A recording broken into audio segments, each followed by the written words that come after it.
Hello, I am here to teach you about the origins of Alice in Wonderland.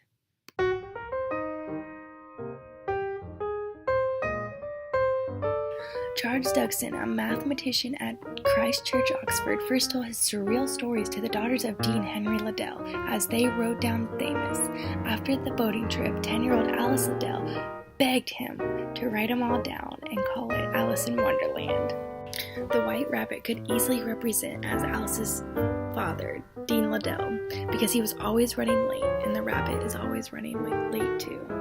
It is said that the rabbit hole could be found in the dining room of the church, because after Dean Liddell and his colleagues were finished eating, they would go to the door, and when you open the door, it'd be spiral staircases going down out of the dining hall.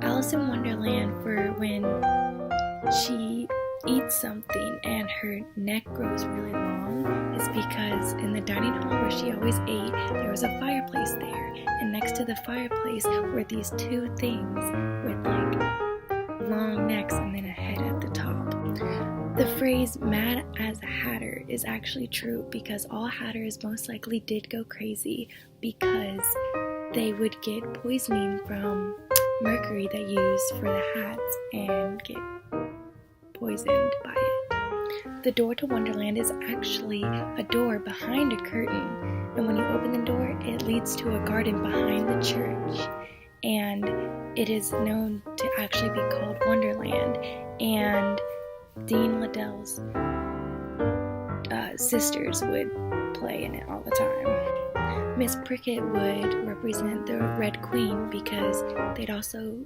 call her the Prick because she was always a prick, and she was the governors of the Liddell sisters.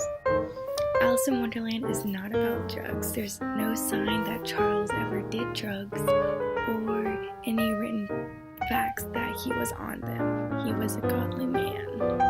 The White Knight probably represents Dugson himself.